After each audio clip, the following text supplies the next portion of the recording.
बिस्मिल्लाहिर्रहमानिर्रहीम। अस्सलाम वालेकुम पाकिस्तान। मैं हूं हैदर मेहदी और मेरा प्रोग्राम देखने का बहुत-बहुत शुक्रिया। नाज़रीन, ये है वॉइस ऑफ पाकिस्तान। पाकिस्तान में, पाकिस्तान के बाहर देखने का बहुत शुक्रिया। आपके कमेंट्स, आपकी क्रिटिसिज्म, आपकी दुआओं का बहुत शुक्रिया। ख़ास तौर पे मेरे पेट्रन्स का बहुत शुक्रिया, ख़ास तौर पे वो जिन्होंने मेरे केस के बाद जो आके उन्होंने जॉइन किया है, और उम्मीद है और भी आएँगे और सपोर्ट करेंगे। ऐ मेरे रब, मेरा सीना कुशादा कर दे, मेरा काम आसान बना दे, मेरी ज़ुबान की गिरा खोल दे, ताकि वो मेरी बात समझ सके। नाज़रीन, आज बहुत 3 इम्पोर्टेंट मौज़ूआत पर बात करनी है, और एक तो वो है जो कि मेरा और आदिल का केस है, उसकी बड़े डिफरेंट एंगल से हमने डिस्कशन करनी है कि आपको पता चले सच क्या है, झूठ क्या है। दूसरा, सदर अलवी के खिलाफ एक मुहिम चली गई उनको निकालने के लिए, और एक तीसरी एक अजीब किस्म की बात हो रही है नेशनल यूनिटी गवर्नमेंट की। मैंने इन तीनों बहुत इम्पोर्टेंट मौज़ूआत पर बात करने के लिए दावत दिए जनाब द ग्रेट शाहीन साहब। भाई साहब, शाहीन साहब, welcome to the programme sir. Sir बहुत शुक्रिया आपका, और आपको मुबारक हो, और आपको मैं अभी फॉर्मली भी मुबारक देता हूँ प्रोग्राम में। And let's begin. मेरा सबको सलाम सर। बहुत बहुत शुक्रिया सर। सर, मैं शुरू आप ही के इस ट्वीट से करना चाहता हूँ सर। ये बड़ी ज़बरदस्त आपने एक ट्वीट की है। आप इसमें फरमाते हैं कि इतने डरपोक लोग और मुल्क पर काबिज, क्या अजीम और ताकतवर फौज है कि एक मेजर और एक कप्तान जो सालों पहले रिटायर हो चुके हैं या फौज छोड़ चुके हैं और मुल्क से बाहर बैठकर हालात पर तबसरा करते हैं, उनको 14 और 12 साल कैद की सजा कोर्ट मार्शल करके दी जा रही है। इतना खौफ, ये तो इन दोनों अफसरों को हुस्ने कारकर्दगी का मेडल दे दिया गया है। अगर एक कप्तान और एक मेजर की धमकी से उनकी कांपें टांग गई हैं, तो किसी बड़ी फौज के जनरल धमकी लगा दी तो ये लोग किस कोने में घुसकर रोएंगे। सर, ये आपकी, मैं बस इसी पर आपकी राय मांगता हूं कि ये आपने सर ट्वीट की इस मैं कोशिश ये करता हूँ कि जब किसी बात पे तबसरा करूँ तो कुछ थोड़ी सी उसमें शायरी भी हो। और इसमें बहुत सारी ऐसी बातें हैं जो नॉर्मली तो आदमी नहीं करेगा, लेकिन करनी पड़ती हैं इन लोगों की हरकतें देख के, इन लोगों का लेवल देख के। और बल्कि मैं एक बात खास बताऊं, जो मैं आपसे प्रोग्राम मैंने कहा, मैंने आपसे कहा कि मैं आपसे ये प्रोग्राम करूंगा, तो फिर मैंने अपने बच्चे से कहा कि तुम बाजार जा रहे हो तो मुझे मेरे लिए एक कोई बनाना रिपब्लिक से एक कोई वो लेके आओ। यहाँ पे बनाना रिपब्लिक जो है वो एक अमेरिका में बहुत बड़ा क्लोथ्स का चेन है, चेन है जी और सर। बड़ी उसमें महंगी चीजें होती हैं और बहुत सारी चीजें। तो वो फिर मेरे लिए एक कोट ले आया। मेरा साइज उन्हें पता नहीं था, तो मैंने एक कोट पहन लिया, बहुत छोटा है। मैंने कहा जी पहन के मैं करूंगा, और मैं आपको दिखाऊंगा भी कि जी ये रिपब्लिक। बहुत खूब सर, बहुत खूब, और जब माशाल्लाह। बनाना रिपब्लिक के बारे में बात करनी हो तो फिर बनाना रिपब्लिक का एक कोट पहनना चाहिए, मेरा मतलब ये था। माशाल्लाह, माशाल्लाह। अच्छा, खैर ये तो हो गया। उसके ये अब जो आपने ट्वीट की बात की है, मुझे वाकई हंसी आई थी, और वाकई मैं समझा कि जी अगर इन लोगों का लेवल खौफ का ये है कि जी अगर कोई हजारों मील बैठा कोई बंदा इनके खिलाफ कोई चूं कर दे, चां कर दे, तो ये हिल जाते हैं और ये फिर हिलने लगते हैं। क्या इनका लेवल क्या है सर? आप ये तो मुझे नहीं समझ आ रही कि जी ये किस किस्म के जनरल हैं। जनरल इनको कहना सही है? ये क्या मुल्क को डिफेंड कर सकेंगे? उनकी कोई आई डोंट नो कि ये कर क्या रहे हैं। अब आपके खिलाफ जो इन्होंने केस किया है, सर, पहले आपको याद होगा कि हम 3-4 लोगों के खिलाफ भी उन्होंने एक एफआईआर की थी, और बड़ा टीवी में और शोर और अल्लाह गुल्ला, और बड़ा मशहूर किया हमको। आपको उन्होंने अब डबल मशहूर कर दिया। इतनी मशहूरी तो आपको शायद हजारों डॉलर भी खर्च करके ना मिलती है। लाखों डॉलर भी खर्च लाखों करके। डॉलर का इंटरनेशनल मीडिया में कहीं ना मिलती। बिल्कुल। ये करना क्या चाहते हैं? ये अपने लोगों को डरा रहे हैं। ये मुझे मुझे तो यही लगा कि जी बाहर तो बैठ के आपके खिलाफ कुछ कर नहीं सकते, और ना पहले जो उन्होंने केस किए मेरे खिलाफ और मोईद और साबिर शाकिर और वजाहत और हम सबका इकट्ठा करके उन्होंने केस किए थे, एब्सकॉन्डर डिक्लेयर। एक नोटिस नहीं मिला, एक किसी ने बुलाया नहीं, किसी ने पूछा नहीं। और ये कॉन्ट्रैक्ट डिक्लेयर हो गया, जो मर्जी आए करे जाए, कानून इनके हाथ में उन्होंने रखा हुआ है। अब सुनाइए कि ये आपके खिलाफ जो केस गया, इसमें भी कोई कानून शानून कोई नहीं है, सारे उन्होंने अपनी मर्जी के जो करना है बस ऐलान कर दो जी, वो देखेंगे। बिल्कुल ये सर, आप जी बिल्कुल आप सही हाँ, फरमा रहे सर। जी जी इसमें सर आप बोलिए। जो लीगल पोजीशन है वो जरा आप बता देंगे, इसमें सर हुआ सर क्या है? सर मैं आपको बताता हूँ, ये बहुत इंपॉर्टेंट सर लोगों को सुनने के लिए, इसलिए कि एक यकतरफा आईएसपीआर की तरफ से बयानिया बना के हर चैनल को एक ही किस्म की तस्वीरें भेजी गई और एक ही किस्म के जो मेरे और आदिल के ट्वीट्स थे या हमारे बयानात थे, सबको एक भेजा गया। कोई मेरा ख्याल है कुछ 100-150 जितने चैनल हो, सबको एक ही चीज कही गई और नहीं, एक ही वो चीज तो का बयान। अब ये तो आज मैं आपको बताता आजकल हूँ। ये सर अब आजकल ये बिल्कुल पक्की बात है कि हर खबर, हर चैनल, हर टॉक शो के लिए एक एजेंडा बना के, गेस्ट लिस्ट बना के, क्या कहना है क्या नहीं कहना, ये सब वहां से आती है आईएसपीआर से। चले आगे। बिल्कुल। अच्छा, और ये भी बताता चलूं कि एक चैनल ने भी मेरे से राब्ता नहीं किया कि मेहदी साहब आए जरा आप अपना पॉइंट ऑफ व्यू। जी मैं आपको सर बताता हूँ। सर इसकी जो शुरुआत है ना, ये बहुत इंपॉर्टेंट है लोगों को समझने के लिए कि ये पूरा फील्ड जनरल कोर्ट मार्शल बहुत बड़ा फ्रॉड है, सिर्फ मेरे और आदिल के साथ ही पूरे पाकिस्तान पे। और ये पता चलेगा क्या सर, ये मैं सबसे पहले ना आपको ये दिखाना चाहता हूं कि इसकी इब्तिदा क्या हुई। ये जो सुप्रीम कोर्ट ने मिलिट्री ट्रायल सिविलियंस को जो कहा कि ये बिल्कुल नल एंड वॉइड है, 23, ये डेट बहुत इंपॉर्टेंट है सर, 23 अक्टूबर को ये उन्होंने इसको इलीगल डिक्लेयर किया।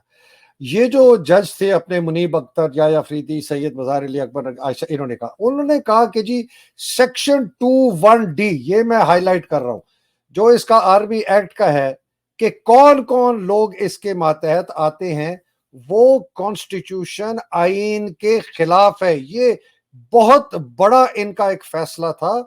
और उन्होंने कहा कि ये जो भी एक्ट है ना, 21D का एक्ट, फिर बताते हैं वो क्या है।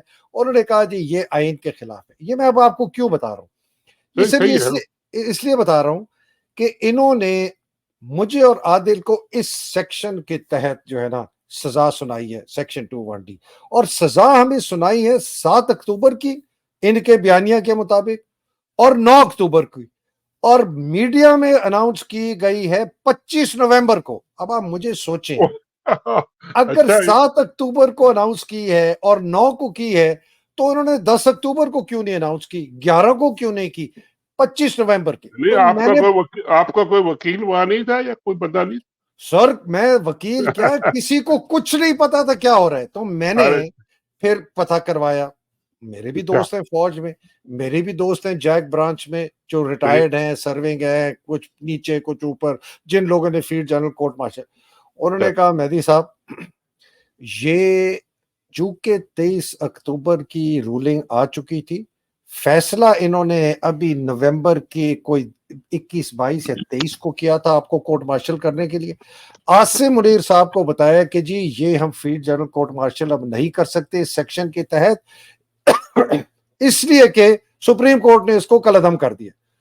ठीक। इन्होंने सर एक फ्रॉडुलेंट, बिल्कुल मन घड़त कागजी कार्रवाई करके बैकडेटेड डॉक्यूमेंट्स बनाए, एक झूठा मूठा एफजीसीएम का कोर्ट बनाया जिसको किसी को नहीं पता कि उस कोर्ट का सदर कौन है, उसके मेंबर कौन है। अमूमन 3 होते हैं, एक मेजर जनरल, एक ब्रिगेडियर, सुना एक कर्नल होते हैं, मेजर किसी को नहीं जनरल से पता। शुरू होता हूँ। मेजर ये अच्छा, तो मेरा अब सोच और सुने सर, इसके साथ साथ उसकी एक प्रोक्लेमेशन होती है, उसकी एक अनाउंसमेंट होती है कि जी फलाना फील्ड जनरल कोर्ट मार्शल बनाया गया है।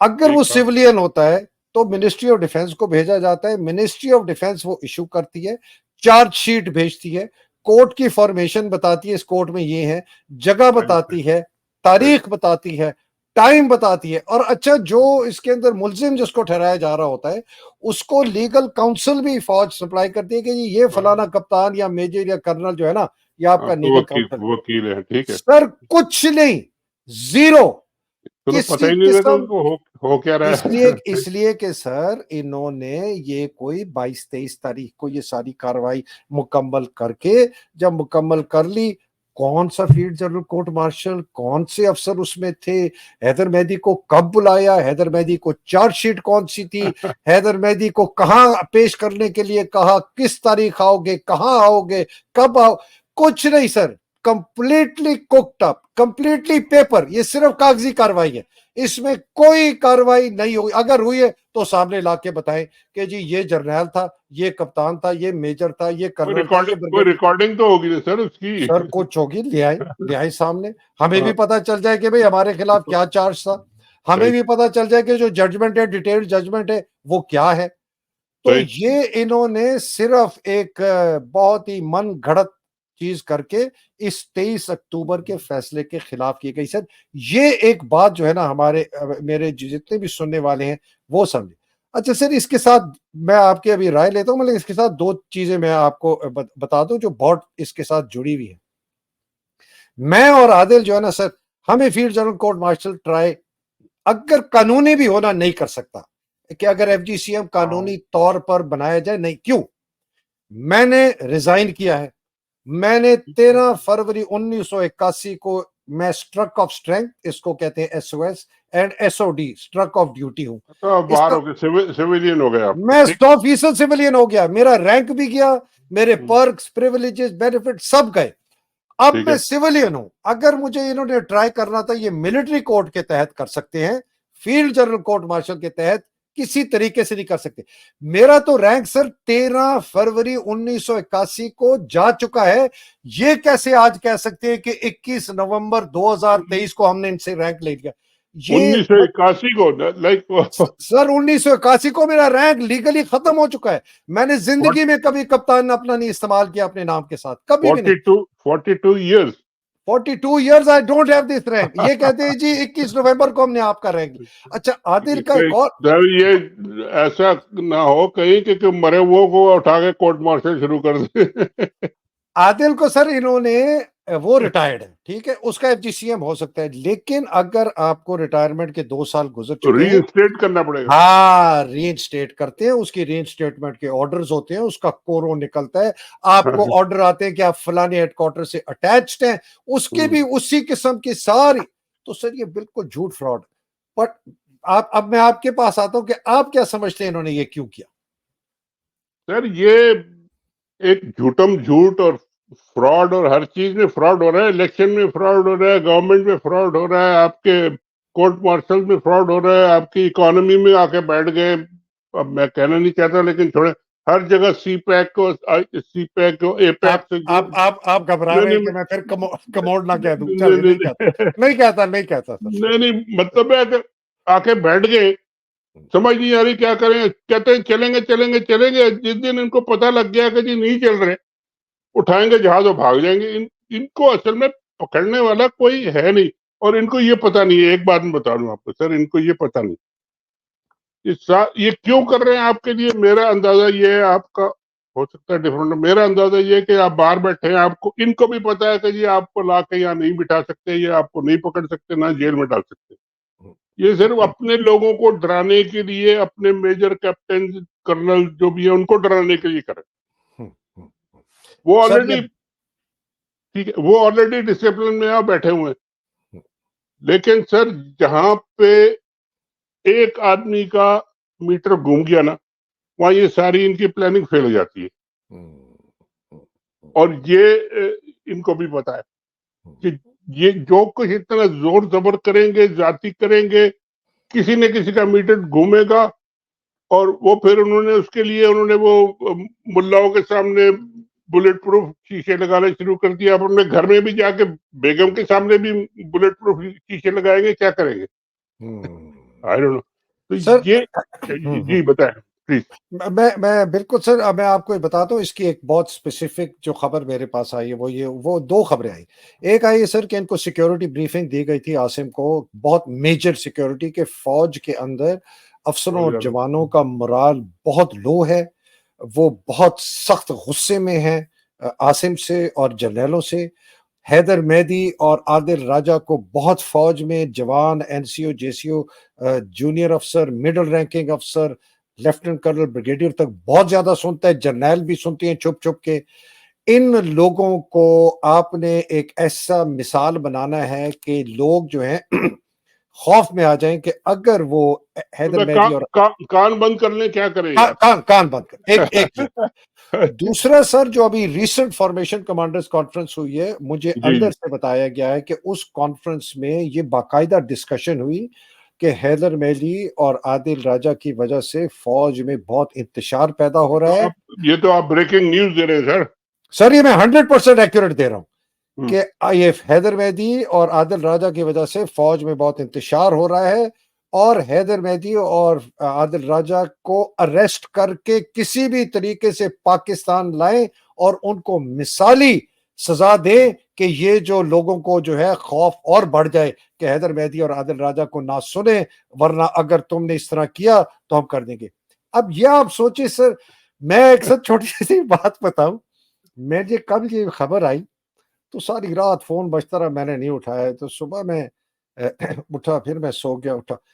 मैं सर, आपको पता है कि जब मैं उठा तो मैंने देखी, तो मैंने बेगम साहिबा को उठाया, मैं कहा, "बेगम साहिबा ज़रा ख़्याल रहना, तो एक 12 साल का मफ़रूर कैदी के साथ जो है ना, तुम अब इस वक़्त जो है, तो खुदा के लिए ज़रा ख़्याल करना।" तो वो हँस पड़ी, "क्या हुआ?" मैंने कहा, "ये हुआ।" सर, कल रात मैंने 18 महीने के बाद 14 घंटे मैं सोया हूँ, इतनी सुकून की नींद बच्चों वाली सोया। तो मेरी सही। बीवी कह मेरी वाइफ ने पूछा, "क्या हुआ?" मैंने कहा, "शीना, मैंने जो 18-19 महीने जो ये तको-दौ की है, इससे मुझे पता चल गया है कि रिकॉग्निशन है जी, वही मेडल मैं आपको I am on the medal right नहीं। पाथ। मैंने बिल्कुल। इनकी नींदें हराम कर दी है, मैंने और आदिल ने। हमने इनके अंदर खौफ ऐसा कर दिया है कि ये कमोड पे भी नहीं बैठ सकते। ये डेस्परेट हो गए हैं, इनमें बहुत सख्त खौफ आ गया है, इनके पास ऑप्शंस कोई नहीं रहे। तो ये इस किस्म की बकवास कर दी इन्होंने, बिल्कुल झूठ, फ्रॉड, फ्रेब। सर, ये कहीं भी नहीं खड़ा हो सकता है, ना इंटरपोल पे ये खड़ा होगा, ना कहीं खड़ा होगा। तो ये मैंने कहा, ये आपको मैं बैकग्राउंड दे दूं सर कि ये क्या नहीं, चल रहा है। ये जरूरी था, मगर मुझे तो यही नजर आया कि जी ये दे आर सो स्केर्ड और अपने लोगों को डरा रहे हैं। अब आपने कह दिया कि जी सबको डरा दिया, सबको कर दिया। मैं तो यही कहता हूँ कि जी 90%, 95%, 99% लोगों को डरा दिया। एक बंदा निकल आया और उसने अपना काम कर दिया, तो इनका सारा का सारा मसला जो है ना खराब हो जाना है। एक सर तो मैं ये बात हो। जी। अच्छा, चले सर, ये तो अब इन्होंने अपने आप को एक्सपोज किया है और आपको इन्होंने विंडिकेट किया है, और आप जो कर रहे हैं वो करते रहे और जोर शोर से करते रहे, और हम आपके साथ हैं। कोई मसला नहीं है, आपको कुछ नहीं होगा, फिक्र नहीं करें। बिल्कुल सर, सर वो सारी अल्लाह और सुब्हान मैं तआला की। एक और बात बता दूं कि जी मैंने इतनी देर में कोशिश की कि जी ये मैं बनाना रिपब्लिक का कोड उतार दूं, नहीं उतर सका। मैं आराम से बैठा हूं, बड़ी हिलजुल की मैंने, बहरहाल खैर चले। सर, इसको बिल्कुल कंक्लूड करते हैं, मैं अगले मौजू पे जाता हूँ, वो जी, बहुत अगले ज़रूरी अगले चले। मौजू है। सिर्फ मैं ये इसके बता दूं कि ये इंतज़ार कर रहे थे, जो कि नहीं हो सका। ये इंतज़ार क्या कर रहे थे कि किसी तरीके से जो ये इंट्रा कोर्ट अपील है ना सर, ये वाली जो मैं दिखा रहा हूँ, जी ये इंट्रा कोर्ट अपील इसी फैसले के खिलाफ जो हुई है ना, वो फाइल करें, जिसके अंदर अब 5 या 6 पिटिशनर्स हैं। डिफेंस मिनिस्ट्री एक जी है, ये जी मैं जी 21 जी नवंबर की कर रहा हूँ। और जी। उसके साथ जो है आपके, अल्लाह भला करे, फेडरल हुकूमत, मिनिस्ट्री ऑफ डिफेंस है, फिर मिनिस्ट्री ऑफ इंटीरियर भी है, केपी की हुकूमत है, बलूचिस्तान की भी हुकूमत है, और डिफेंस मिनिस्ट्री है, और जो हमने जैसे कहा इंटीरियर है, शोहदा फोरम है। तो जाओ, ये सारे, इस जी, जी, पर जी, ये मैं अभी आपको शौदा फोरम पे बात करता हूँ, आप चलें हुँ, पूरा करें। हुँ। जी सर। तो सर ये अब सोच रहे थे कि इंटर कोर्ट अपील होगी, एक जल्दी से कोई कोर्ट बन जाएगा, इसके ऊपर फैसला हो जाएगा, उसके बाद ये करेंगे। इनको शायद इंदिया ये हो गया है, खबर ये हो गई कि अभी तक फ़ायज़ ईसा ने इसका बेंच नहीं बनाया। ठीक है ना जी? और राइट। बेंच नहीं बनाया, बेंच नहीं बना तो डेट नहीं हुई, तो पता नहीं वो कब तक चलेगी। इससे पहले हम हैदर मेहदी और आदिल राजा को तुमने झूठ-मूठ जो भी बकवास है, कर दें कि लोगों के अंदर खौफ डाल दें। सर, खौफ नहीं है, रिज़ॉल्व इतना बढ़ गया, आपको अंदाज़ा नहीं है मुझे कितने लोग हंस सर रहे में। हैं सर, लोग हंस रहे हैं इन पे, ये बात असल जो है ना वो, सर, लोग हंस तो रहे हैं कि ये हाँ कर सर। क्या रही है। हंस रहे, बिल्कुल सर, और विंडिकेट हम हो गए हैं। मैं 14 घंटे सोया हूँ सर, मेरी नींद इतनी मुश्किल से मुझे आती थी आजकल, इतनी परेशानी होती थी, टेंस था, फ़िक्र थी, पाकिस्तान, इमरान, अपना मुझे कुछ ज़ात से बिल्कुल कोई फ़िक्र नहीं थी। लेकिन ऐसी सुकून से मैं सोया, मैंने कहा कि भई हैदर मेहदी, तेरी 18 और तेरी और आदिल की 18-19 महीने की जो है ना जिहाद है, जी, हाँ, वो जो मकसद था काम वो कर रहा तुमने, है। ओहो! ऐसा-वैसा सर, सर वो इनकी भूख निकली हुई है। इनकी माँ सर बहन हुई हुई है सर। आज से आपने सर आपने जो बताया कि जी शोहदा का इन्होंने जो ड्रामा किया था, शोहदा का हमें सबको ज़ाहिर है जो शहीद हो जाता है मुल्क के लिए, कौम के लिए, उसके लिए दुआएँ हैं, उसके फैमिलीज़ के लिए हमारी हमदर्दियाँ हैं, हम जो हेल्प हम कर सकते हैं, सब ठीक है। इन्होंने जो ड्रामा उनके साथ किया और अभी जो पिछले दिनों एक मीटिंग हुई थी और एक जलसा हुआ, उसमें आके लोग कह रहे हैं कि जी तकरीर ने 2-4 लोगों को पकड़ के बनाया कि जी हमारे शोहदा के खिलाफ ये वो। अच्छा, उसमें जो देखिए मीडिया को इन्होंने कंट्रोल तो कर लिया है, लेकिन सारे मीडिया वाले, सोशल मीडिया वाले, हर आदमी के हाथ में फ़ोन है, हर आदमी के हाथ में माइक्रोफ़ोन है। उन्होंने जाके उसी मीटिंग के 2 मिनट बाद जब खत्म हुई तो 2-4 खवातीन को उन्होंने इंटरव्यू किया और वो मेरे पास वीडियो है, मैं अभी ढूँढ रहा था कि आपसे बात करने से पहले मिल जाए, लेकिन मैं आपको भेज दूँगा, मिल जाएगी। जी सर, मैंने वो देखी, मैं भी ढूँढ रहा था, मुझे मिली नहीं, मैं अच्छा, चलाना चाहता था। जी। क्योंकि इतने लोग भेजते हैं, मैं कब मुझे याद नहीं रहा किसने भेजी थी और कहा, खैर मिल जाएगी। मगर उस खातून ने ये कहा कि जी हमको तो बुलाया गया था, गुजरांवाले से वो आई थी और हमको कहा गया कि जी आप जाके आर्मी चीफ से मिलेंगे। वो सब आ गए बसों में भर-भर के और सब कर-कर के और पूरा जलसा उन्होंने कर लिया। उसके बाद उन्होंने कहा जी अच्छा फिर आपने आर्मी चीफ से मुलाकात हो गई आपकी? उन्होंने कहा जी हमारी तो कोई नहीं हुई है, ना हमसे कहा आप घर जाओ। क्या ये फ्रॉड है? उन्होंने कहा जी पता नहीं क्या है जी, हमसे तो कहा गया था कि आप मिलेंगे, नहीं मिले। तो उन्होंने कहा जी अच्छा आप जो आ गई तो आप आपने क्या फीलिंग है आप?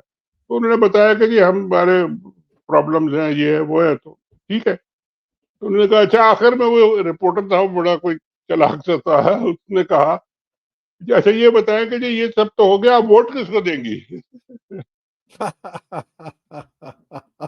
तो वो खातून जो थी वो उन्होंने कहा जी वोट किसको देंगे? हम तो वोट तो इमरान खान को देंगे और किसको दें? अल्लाह! वो सारा उनका जो पता नहीं कितने हज़ार लाख करोड़ रुपए खर्च करके उन्होंने जो ड्रामा क्रिएट किया था, शोहदा का नाम को मिसयूज़ करके और एक्सप्लॉइट करने की कोशिश की थी, तो सारा धड़ाम हो गया उधर ही 2 मिनट में। उसने कहा कि जी हमें तो सब फ्रॉड करके लाया गया है यहाँ, हुँ। ना हमसे जो कहा गया था वो हुआ है और वोट हमसे पूछ रहे हैं, अब तो वोट तो हमने उसी को देना है जो जिसको देना है, आप कर ले। अब ये सब इस बातों से परेशान है कि जी हमने हर ट्रिक कर ली, हर चीज़ ट्राई कर ली, कोई हमारा काम ठीक नहीं हो रहा, असल बात।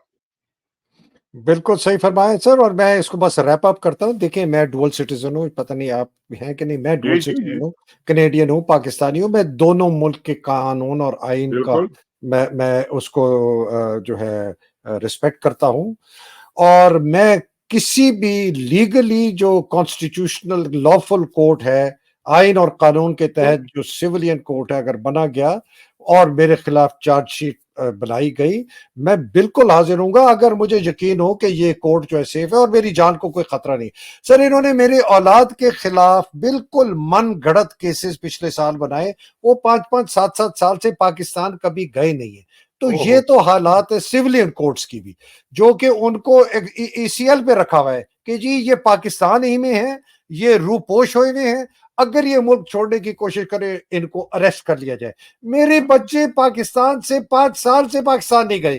तो जी, जी, ये जी। आपकी कोर्ट्स का है। तो अगर मुझे इस कोर्ट के ऊपर भरोसा नहीं है, तो मैं पागल हूँ सर कि मैं इनके पास जाके अपने आप को जो मैं पेश करूँ, और ये मुझे बताया गया कि आपको तो हवाई जहाज़ से उठा के 1 घंटे के अंदर आपको सर कत्ल करने का। 1 मिनट में मैं आपको बता दूँ इसी भरोसे वाली बात की जी, ये अ, जन चीफ जस्टिस इफ्तिखार चौधरी साहब की कोर्ट थी हुँ, हुँ। और कोई बात नहीं कर रहा था, ये केस था उनके बेटे का, अरसलान चौधरी का, और हुँ, हुँ, हुँ। उन्होंने पैसे लिए थे रियाज मलिक से और पता नहीं कितने घपला था बिल्कुल। और और सारे जर्नलिस्टों को, बड़े बड़े जितने नाम आप ले लें, नजम सेठी है, हामिद मीर, फलाने, कामरान खान, सबको पता था, सबके पास डॉक्यूमेंट थे, और बिल्कुल कोई सर। उसको ना रिपोर्ट कर रहा था। तो मैंने यहाँ से बैठ के, मैं क्योंकि यहाँ बैठा था, तो मैंने एक वीलॉग कह रहे हैं आप उसको, यूट्यूब का एक इंटरव्यू कह लें, मैंने वो सारी चीजें बताई कि जी, मैंने कहा ये हो रहा है तो क्यों नहीं इस पे आप रिपोर्ट कर रहे हैं, ये सारे बड़े बड़े जर्नलिस्ट जो हैं।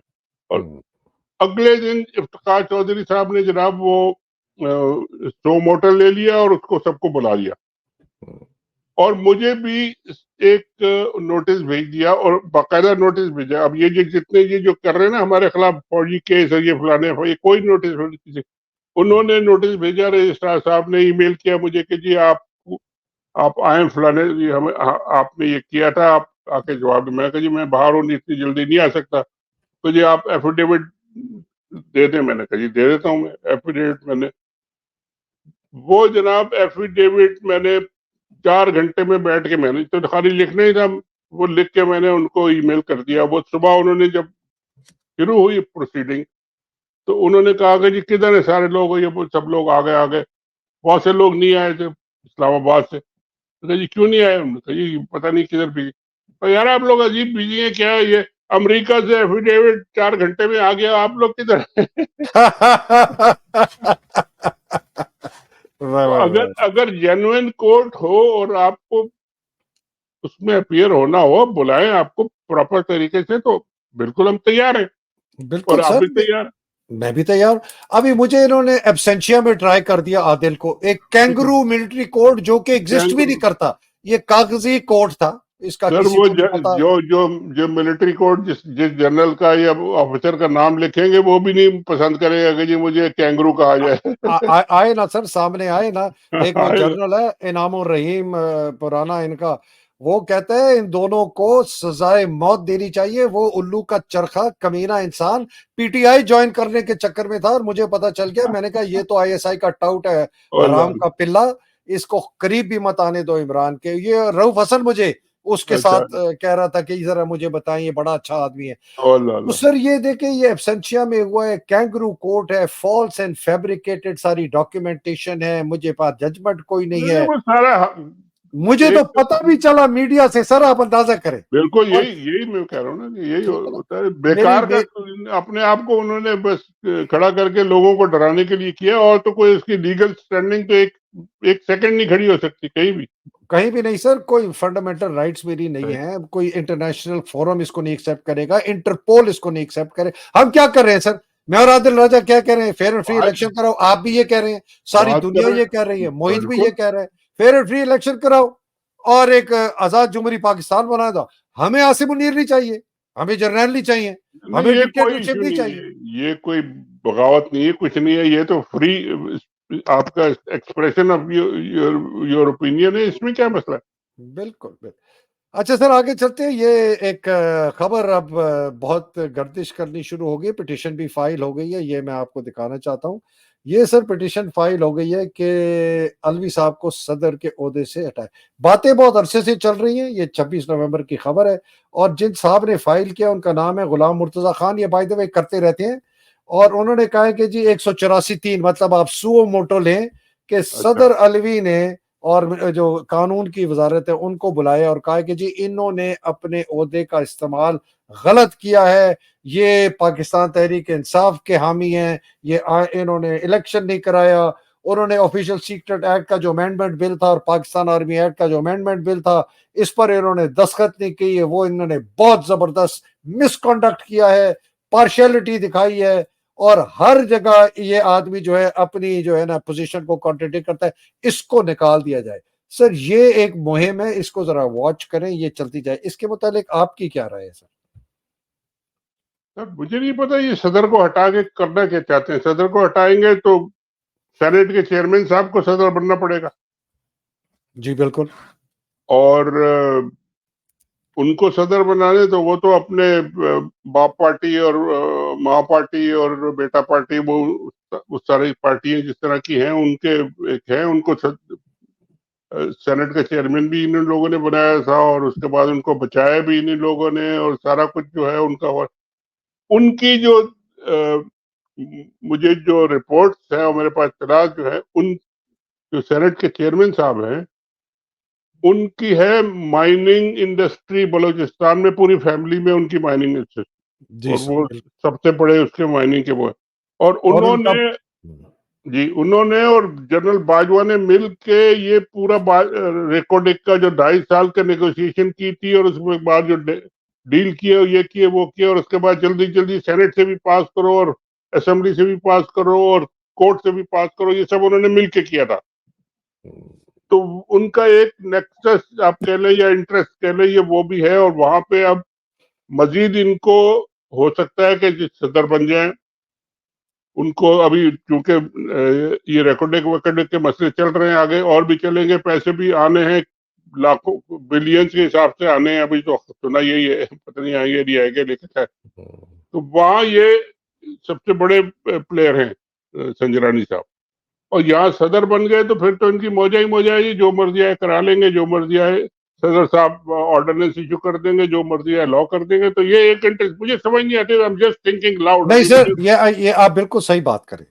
इनको लाने का मकसद ही ये है कि या तो ऑर्डिनेंस इनसे अपनी मर्जी के बिल्कुल, कराए जाएं, अपनी बिल्कुल। मर्जी के, जो कि अगर अगर इलेक्शन ना हो, जिसकी हम आगे बात करते हैं, और जी, बिल्कुल। या अगर कोई ऐसी हुकूमत ये मन गढ़ंत टूट फूट के जोड़ ताड़ के ये ले भी आए, तो वो बनी ऐसा हुई है। सदर हो जो हुँ। कि जो बिल पास हो उसको बिल्कुल बगैर पूछे वो साइन कर दे। और इनको शायद ये सही। हो कि जी बस इधर सरदार अलवी ने बहुत गंद किया। अगर ये उस दिन कह देता कि इलेक्शन इस तारीख को होंगे और ये जो बिल है इसको रिटर्न कह के भेज देता कि मैं इस बिल पर साइन नहीं करता, तो ये कर सकते थे। इन्होंने भी डबल गेम किए, ये भी बहुत ही कोई ये अव्वल सर नंबर के ये फ्रॉडिया निकले हैं by the way sir. Sir, आप जो मर्ज़ी आए कह रहे हैं, लेकिन एक आदमी का कैपेसिटी भी होती है ना, चीज़ों को समझने की और चीज़ों को अंडरस्टैंड करने की, और एक एक सिचुएशन में सही फैसला करने की भी तो होती है। वो पता नहीं इनमें है नहीं है, अलवी साहब बेचारे। सर है बहुत होशियार बड़े हैं हो सकता है, ये। ठीक इनको है, जब अगर अगर गलती की है, जानबूझ के की है, तो फिर बहुत गलत किया है, बिल्कुल ठीक। मेरे तो सर ये कोई कल का बच्चा है सर, इसको नहीं पता कि मैंने तारीख देनी है।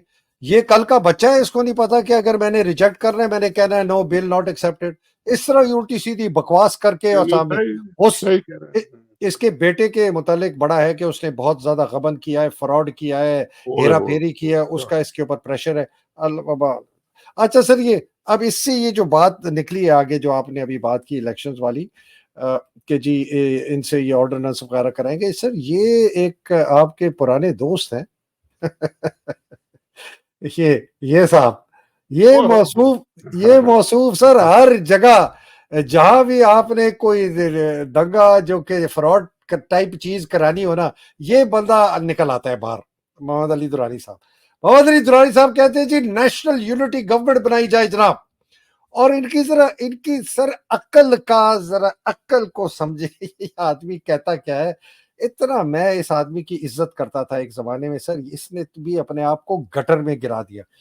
ये कहता है अल्लाह कि खैर जी करे। तमाम जो सबसे बड़ी पॉलिटिकल पार्टीज हैं वो एक नेशनल यूनिटी, मतलब एक कौमी कौमी हुकूमत हुकूमत बनाए, हाँ, बनाए बिल्कुल। जाए। और इनके तीनों जो ओहदेदार हैं, नवाज शरीफ, इमरान खान और आसिफ जरदारी, ये सर सर इसकी इसकी जरा बात देखे सर, इसकी बात देखे ये कहता क्या है कि जी ये तीन जो है ना 10 बरदार हो जाए। अच्छा हाँ, जी, 10 बरदार हो जाएं। उनके ना तो 3 में ना 13 में, उनका तो कुत्ता भी उन पे पेशाब ना करे, नवाज शरीफ के ऊपर और जरदारी के ऊपर। वाह, हाँ, वाह! और ये जिसकी 90 से पता नहीं अब 100% ना पहुंच गई हो, उसको एक्चुअली तो कहते वो कह तुम। रहे हैं वो हट जाएँ, बाकी तो खैर हम सँभाल लेंगे सब। हाँ, हाँ, बस वो हट जाए, बाकी हम संभाल लेंगे। सर ये एक तो पहले सर इस इंसान के मुताबिक आपकी क्या, और ये देखें ये किस किस्म के यजीदी हैं जो कि आके में आके यजीद की खिलाफत के हक में बोलते हैं। सर, बात बात ये है कि दुरानी साहब बड़े पुराने हैं, और पुराने अपने लिए यजीदी, पुराने यजीदी चले, हैं। अच्छा, और अपने लिए तो उन्होंने सिवाय एक मुशर्रफ के दौर में मिनिस्टर ऑफ इंफॉर्मेशन ये बन गए थे। हम्म, हम्म, उससे आगे तो नहीं जा सके, और वो पॉलिटिक्स में भी कोई नहीं, वो गवर्नमेंट पार्टी में थे और वो भी थे, तो खैर वो उनकी जो अपनी कैपेसिटी है जो आगे जाने की, या उनकी जो इंटेलेक्ट है, जो आप उनको कह लें कि जी बहुत जबरदस्त थिंकिंग माइंड है, या वो सब तो यहाँ तक है लिमिटेड। और बड़े अच्छे आदमी हैं, ठीक है, अच्छी बात करते हैं, सब कुछ करते हैं, लेकिन आजकल वो सर किसके ये सर एक मिनट सर, ये जो लोग कहते हैं ना वो बड़े अच्छे आदमी हैं, नवाज शरीफ बहुत अच्छा आदमी है, नहीं नहीं, वो जरदारी बड़ा अच्छा आदमी है, सर हम अच्छी ये तरह बात करें, अच्छी तरह बात करें ना सर आप। मगर ये मैं पूछना चाहता हूँ कि ये किसके कहने पे आजकल ये बात कर रहे हैं, जबकि उनको पता है कि उनकी कोई उनका घर का चपड़ासी भी बात नहीं सुनेगा। हम्म, तो हम्म। ये इस तरह की बातें क्यों कर रहे हैं, किसके कहने पे कर रहे हैं, मकसद क्या है? क्या उनको कोई कहा गया है कि जी आप ये शोशा छोड़े, फीलर छोड़े? और सुनेगा कौन उनकी? छोड़े जी, इमरान खान सुनेगा उनकी। इमरान खान रोज आर्मी चीफ और बड़े बड़े जाके जो उनसे बातें करते हैं कि जी मान जाओ मान जाओ मान जाओ, वो किसी की नहीं सुनता। तो वो दुरानी साहब की बात सुन लेगा, ये छोड़ दे। ये सब नॉन स्टार्टर्स है, ये सब जिसे कहते हैं ना, लोगों को चक्कर देने वाली बातें। नवाज शरीफ भी नहीं सुनेगा जी, जरदारी इनकी किसी की, ये जरदारी के लेवल के लोग तो नहीं है कि वो इनकी बात सुने। तो ये सर सब कहानियां हैं जो छोड़ रहे हैं ये लोगों में। कहीं they are not going anywhere sir, non starter जिसे कहते हैं। सर छोड़ नवाज शरीफ ने अपने दांत फिर निकाल दिए ना, भौंक रहा है। मैं सब कहते वो थे उसको चुप चुप कराया था, वो फिर उसने दो प्रेस कॉन्फ्रेंसिंग की, एक घर में कन्वेंशन किया और कहा है कि जी बाजवा को फायद चढ़ाओ, फैज हमीद को, आसिफ खोसा को, अपना साकिब निसार को, फिर दोबारा उसने नाम, शुरू कर दिया। दोबारा नाम तो नहीं लिए, ये लिए? नाम लिए, नाम लिए, ओ, नाम लिए। चले तो फिर इसका गैंग ऑफ मतलब है कि वो जो उनको लेके आ रहे हैं वो भी समझ लें कि जी वो सीधे होने वाले नहीं है। सर वो गैंग ऑफ फाइव कहा उसने, हाँ, बाजवा, हमीद, आसिफ कोसा, साकिब निसार और इमरान खान। कहते हैं ये गैंग ऑफ फाइव है, इन्होंने मुझे निकला अभी 3 दिन पहले बात की साथ ने, ओके। परसों 2 दिन पहले। तो जो इनको लेके आए फिर वो भी समझ लें कि वो ठीक होने वाले नहीं है, उनके खिलाफ भी इसी तरह की बातें होंगी। जरा थोड़े दिन ठहर जाए, फिर अगर सर, अगर उनको इलेक्शन में जिता दिए और जीत गए, वो कहेंगे मैं खुद जीता हूँ और तुम कौन हो, भागो यहाँ से। सर वो इनका बाप है, वो किसी का भी वैसे बाप नहीं है वो, लेकिन है इनका बाप। नहीं अगर इसने ज्यादा, ज्यादा चू चां की ना, इसको उड़ा देंगे, या यहीं इसको भी हार्ट अटैक हो जाएगा, या इससे कहेंगे आप प्लीज मेहरबानी करके लंदन वापस नहीं जाएं। सर, अल्लाह अल्लाह खैर करे सर, अल्लाह खैर करे, चले आगे। ठीक है चले, सर। चले okay sir. Sir, thank sir you sir. इजाजत है, अल्लाह सुब्हान तआला आपको सर हिफ्ज़ व अमान में रखे, बहुत आपके अहलियाल शुक्रिया को, आपको सर, प्यारों आप को, सर आपकी हिम्मत हिम्मत रखे और आराम से सोए, कुछ नहीं हो रहा सर आप करने लगे। अल्लाह अकबर सर। बस पाकिस्तान में सर जो हम जिहाद कर रहे हैं, आप मैं और जो हकीकी आज़ादी की जिहाद जो पाकिस्तान में कर रहे हैं सर, अल्लाह सुब्हान तआला उनको भी अपने हिफ्ज़ व अमान में रखे, हिम्मत दें, उनके खौफ के बुत तोड़े। और जो बेचारे कैद में हैं और मुसीबतों में हैं सर, बहुत मुसीबतें हैं सर जेल के अंदर, जी जी जी इमरान के बिल्कुल। साथ, खवातीन के साथ, बच्चे बूढ़ों के साथ, अल्लाह सुब्हान तआला उनकी मुश्किलें आसान, अल्लाह सुब्हान तआला जो थैंक शहीद यू हो सर, गए उनको थैंक यू। दर्जात बुलंद करे। इलाही आमीन। अस्सलाम वालेकुम। पाकिस्तान जिंदाबाद, पाकिस्तान पाइंदाबाद, इलाही आमीन। अस्सलाम वालेकुम।